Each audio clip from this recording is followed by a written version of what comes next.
Some wrestling rip-offs are downright weird, whereas others are downright terrible. The Renegade, for example, was a poor man's Ultimate Warrior who did nothing to distance WCW from WWF light claims in the mid-1990s. Nope, he did not. Not every knockoff is a wonky misfire, though. In fact, there are wrestling rip-offs that actually bettered what came before. No, seriously, it's true. It's damn true. I've got a whole list that proves it. So I am Gareth, you're watching What Culture Wrestling, and here are 10 wrestling rip-offs better than the original. Number 10, Damian Sandow, the genius. Anyone who has ever caught some shoot interview footage starring Lanny Poffo could tell you that Randy Savage's sibling was a unique dude. Sometimes it seemed like Lanny was still working interviewers just because he could. And it was clear that he carried a cerebral quality that actually made him seem zany. Poffo was obviously a pretty intelligent fellow, so the genius character that he played on TV wasn't exactly a stretch. It was, however, less than compared to Damian Sandow's own intellectual savior of the unwashed masses gimmick.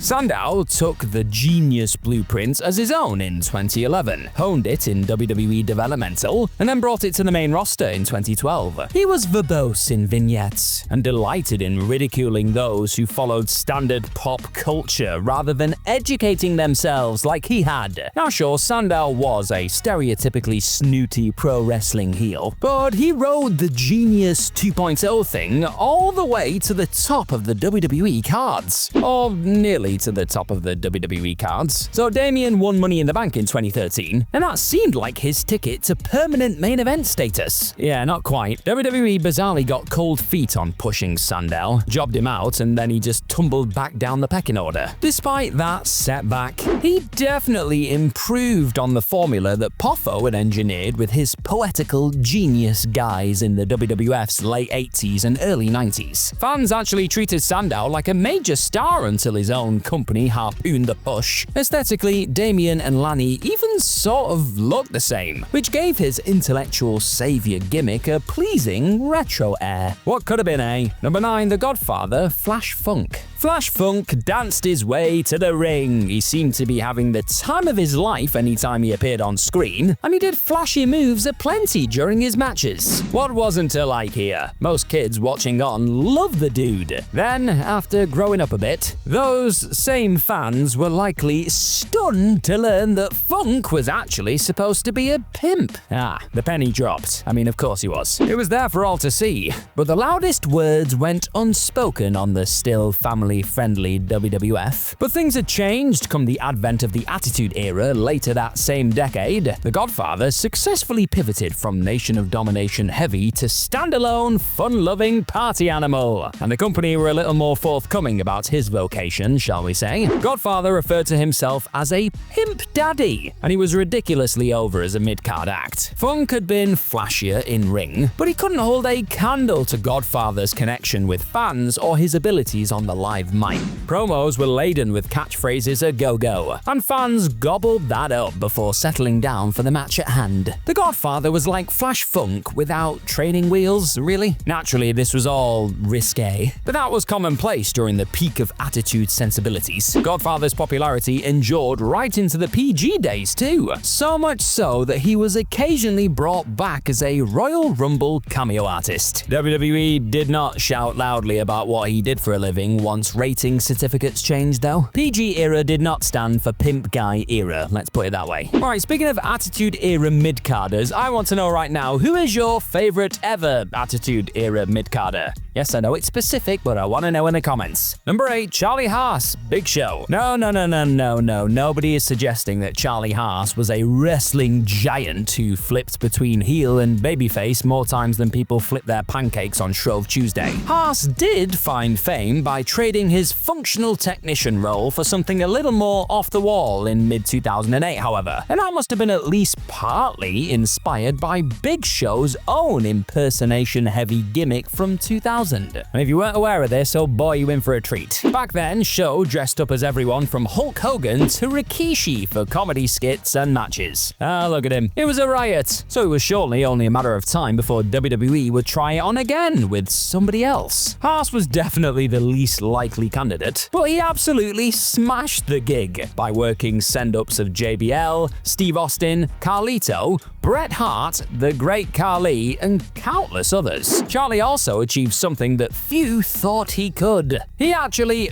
bettered Big Show's Hogan impersonator bit by doing a stupidly great impression of the Hulk. Live crowds roared with approval, and Haas's cosplay act was cleverly never treated as anything more than a mid-card distraction from the more serious stuff. It showed that Charlie had charisma and personality too, which is something that had been levied against him throughout most of his career up until that point. Yes, the impressionist thing was never gonna last forever, but Haas definitely made the most of it. He was a way more entertaining Halloween gag than Show had been years before, and this right here was an increasingly rare example of WWE comedy flying in front of fans as well as with those camped out behind the curtain. Not cringing at WWE comedy? What a world. Number 7, Sin Cara 2. Sin Cara. Does Sin Cara 2 count as a ripoff? Maybe, maybe not. But it is true that Hunico/George Arias fared better than his counterpart Luis Alviad had under the mask. Look, I'm trying my best with these pronunciations. If they're wrong, just give me the correct version in the comments. Thank you very much. Moving on. Alviad, otherwise known as Mystico, carried huge hype when he signed on the dotted line with WWE in 2011, but hopes he'd become the next version of Rey Mysterio were dashed quickly when the redubbed Sin Cara failed to fit into WWE's way of doing things. He was gone by 2014, and Arias was theoretically saddled with a dying gimmick. Then, something wonderful happened. Sin Cara 2 actually found his place on the product by forming a fun tag team with Kalisto. Together as the Lucha Dragons, the pair showed terrific chemistry together on NXT, and WWE management was impressed enough to call them up to the main roster after that. The Cara character sustained until 2019. That's when Arias left the promotion after requesting his own release from contract. He could hold his head high though, because he'd rescued a seemingly dead duck persona 5 years prior. Now, Sin Cara never hit the heights expected of it in WWE, but the second rip-off version was a vast improvement on the clumsy and nervy original, and it'd still fit in on WWE's roster today, to be honest. It is hard to picture Alviad lasting up until 2019 under the gimmick had he stayed put though. Mystico argued that WWE chiefs would not let him wrestle the same style he had back home in Mexico, but it's no stretch to say that he flopped on the bigger worldwide stage. Sin Cara 2, meanwhile, was never less than watchable in-ring. I always had a lot of fun when he popped up on screen. Number 6, Bray Wyatt, Waylon Mercy. A quick glance at Waylon Mercy and Bray Wyatt side by side in this photo, this picture right here, reveals that they were both inspired by the Max Cady character from Cape Fear. The Hawaiian shirt is a dead giveaway, right? But there was more to it than that. As Mercy, journeyman pro Dan Spivey told fans, lives are gonna be in Waylon Mercy's hands. Sound familiar? Bray Wyatt's memorable ditty claimed he's got the whole world in his hands. Both characters spoke in a hushed, almost gentlemanly manner too. Bray had to take inspiration from Jake Roberts for that, but Mercy too. Fittingly, one of the characters from his Future Fiend expansion also shared a name with Waylon, Mercy the Buzzard. None of this could be coincidence. Wyatt was gently ripping off something that had been too far ahead of its time in the mid-90s. Waylon was a black sheep kind of character on the roster back then, and that made it challenging for fans to get a grip on what he was going for. By 2012, WWE viewers were a little more in step with what Bray was trying to do. He mixed elements of Roberts, Mercy, and then Mick Foley's Mankind and Cactus Jack characters with his own god-tier creativity. And there is no doubt in Wyatt's success compared to Waylon's. Bray became WWE champion, although arguably at the wrong time, and was cherished as a creative force right up until his untimely passing in August 2023. That death shocked the industry to its very core. And though Bray is gone, he will never be forgotten. He improved on the framework set by Spivey a few decades before Husky Harris turned into Wyatt. Run. But not too far, because I want to tell you about what you should do if you're enjoying this list. Hit that subscribe button down below and you'll get even more of these interesting What Culture Wrestling lists, editorials, and other exciting new series. Get it done. Number 5. Kurt Angle, the Patriot. Now, Kurt Angle wasn't the only wrestler to borrow/steal a lot from the Patriot. Hulk Hogan even did it when weaving his super weird Mr. America character into WWE's product in 2003. That wasn't too successful though, was it? But the same cannot be said for Angle's American hero persona. It resonated with fans, albeit initially as a detestable heel who was forcing patriotism down their throats, whether they liked it or not. Del Wilkes used a familiar tune as entrance music too. The Patriots version was a little more Christmassy than Kurt's would end up being, but Medal remains one of the most iconic tracks in company history to this day. Everybody knows who's coming through the curtain when it starts playing. No, it isn't the Patriot, it's Angle. And he's here to remind everyone he won a gold medal with a broken freaking neck. It's true, you know the rest. Medal became something truly special once fans took ownership of it by chanting, "You suck" in time with the beat. Edge encouraged that little sing-along, but then Angle embraced it once he turned babyface. For some reason, audiences still chanted that he sucked. And it worked. Figure that one out. I'm still trying. In many ways, Angle's American hero gimmick was a heel retread of something that Vince McMahon had tried with babyface Patriot in 1997. The company put a neat spin on the idea and it worked a treat. Kurt was an even more forced version of Wilkes without the mask, basically. He understood his role perfectly, and he turned both patriotism and a humble piece of entrance music into a Hall of Fame career. All together now, you suck. You suck, you suck. Number 4, Mr. McMahon, Eric Bischoff. This one could be considered controversial, but then Eric Bischoff has always claimed that controversy creates cash. Here, it creates intrigue, because Bish beat Vince McMahon to the punch when crafting an evil owner gimmick on screen. So Eric turned heel and shockingly joined the NWO in late 1996. By then, he was outed as a power player in WCW's hierarchy, so the villainous faction suddenly held huge sway behind the scenes. Then, post-Montreal Screwjob in late 1997, McMahon decided to turn real-life drama into promotional dollars by becoming the evil Mr. McMahon character. This gave new blockbuster star Steve Austin an excellent enemy to bounce off of, and it helped turn WWF business around for the better.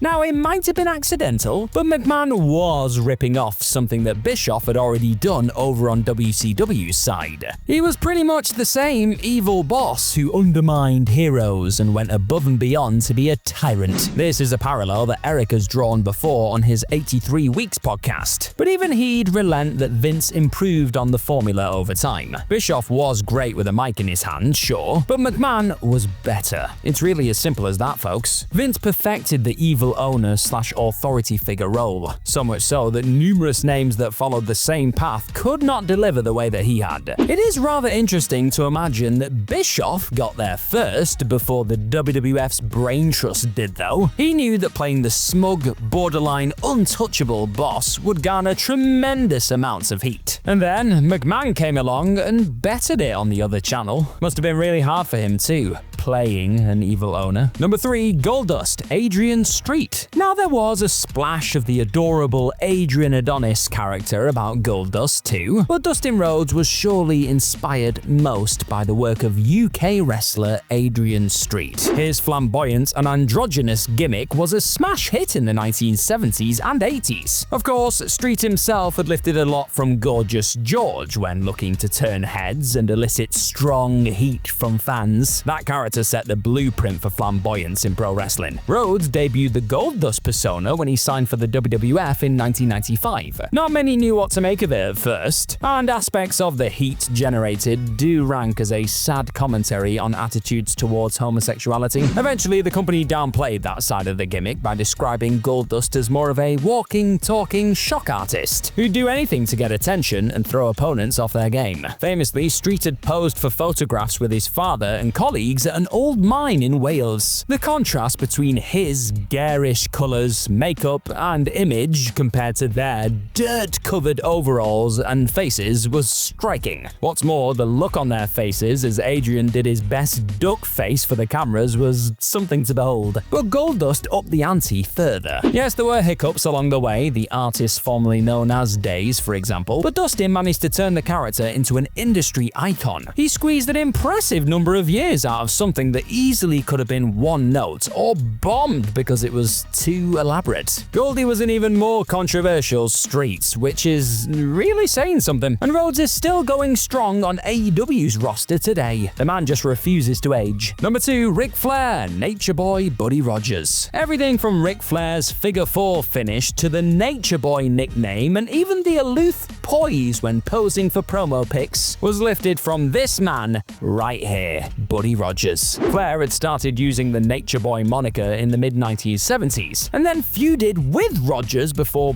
beating him to officially earn the tag in 1978. In short then, Buddy agreed to pass the torch to a new emerging star, and Flair was off to the races, and he'd become an even better Nature Boy in almost every conceivable way. A bevy of world championships in groups like the NWA, WCW, and the WWF followed. Flair tropes like his trademark "woo," the Flair flop, and his loudmouth promo style became fast favorites with fans buying tickets. Between the ropes, Rick carved out a legacy for himself as one of the best professional wrestlers on the planet. But Flair very much patterned himself after Rogers. He bleached his hair blonde, wore similar ring attire, used a lot of the same moves that Buddy had deployed during matches, and generally turned into the same Nature Boy that he'd enjoyed as a fan. Except he wasn't the same. Rick was better and left more of an imprint on the industry than his predecessor. He arguably couldn't have done that without Buddy's blessing, though. I mean, several other wrestlers used the Nature Boy name, including Buddy Landel and Paul Lee, but none of them came close to matching what Flair achieved in the business as a successor to Rogers. Number 1, Hulk Hogan, Superstar Billy Graham. Both Hulk Hogan's Red and Yellow and NWO Hollywood variants owed a ton to Superstar Billy Graham's body of work. Graham was larger than life in terms of physique and interview style. His promos were colourful rather than informative, and his bulging biceps stood out as some of the best peaks in the entire industry during his prime. Look at those things. Yow.